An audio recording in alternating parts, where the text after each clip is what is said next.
Now, despite what has been described as a slow economy, consumer buying power continues to drive the growth of the retail sector across the East African region. We've seen local supermarkets cross the borders in an attempt to tap into this highly profitable sector that offers a population of over 120 million people. And now, international retailers have jumped onto the bandwagon. South African brands such as Mr. Price, Identity, Angelo's and Woolworths are beginning to make a mark in the upper middle income consumer. There are certain key factors that attract foreign companies to come here and set up their shops, and there are two main factors. One can say production factors, which are basically things like essential inputs into production process like infrastructure, capital resources, physical resources, human resources, skill. That is important, but the key one that has got a direct impact are the demand factors. If you look at Kenya, for example, you've got a fairly sizable growing middle class, a population that is fairly well-traveled overseas, highly educated, sophisticated shopper.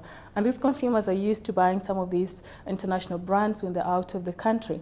And some international companies have seen that there is a market, so they've actually come to set up shop right here so that they can tap into this market. Supermarket chains are the leaders in identifying the potential of the retail market. Nakumatt, which has stores spread out across Kenya, Uganda and Rwanda, set the pace for this growth. And by creating mega shopping malls in capital cities, a trend that has now been set, and other supermarkets such as Tuskys and Uchumi are closely following on their heels. Well, the Kenyan market is very price sensitive. The Kenyan retail market is very price driven. So at the end of the day, whoever offers what is seen to be the best value for money will win the consumers. That said, it's also very important to notice that three distinct tiers have emerged in the Kenyan retail sector.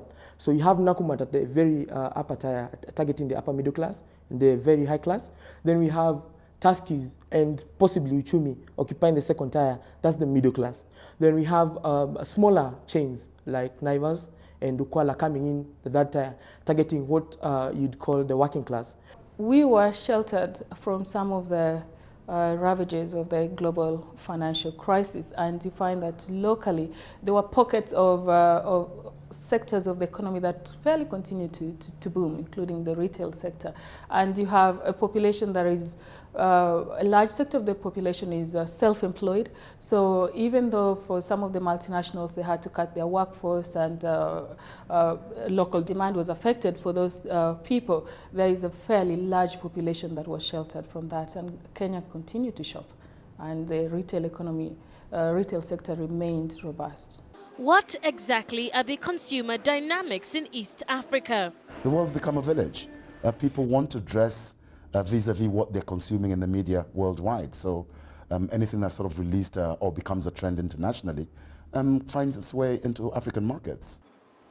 Shopping malls have become the next big thing, a one-stop shop that offers everything from supermarkets, food courts, a variety of restaurants, bookstores and movie theaters. The shopper or the consumer in this market for a long time has been used to the fragmented style of shopping, where we shop in places like boutiques, exhibitions, and not really a large retail chain store that has got different branches in different malls and different towns. And this is what we are seeing now is coming into our market. And if you see the malls that have opened up, these international retail stores have actually fairly taken large spaces and leased places in these malls. And the Kenyan consumer is being given a new style of shopping, that we can go to the mall and do our shopping experience in a convenient manner in one place. The future seems bright for the retail market as the emerging middle class embraces a new shopping experience. Well, I think generally we are seeing, if I start off with Dar es Salaam and Kampala, the formation of a fairly strong middle class, something that had been lacking for quite some time.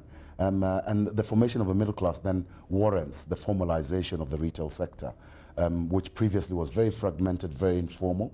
We're seeing malls being developed in Dar es Salaam and Kampala, and that was a great attraction because the customer base is there and information. Before the influx of international retailers into the region, sophisticated shoppers have had to travel to South Africa or Dubai for designer collections and finer shopping.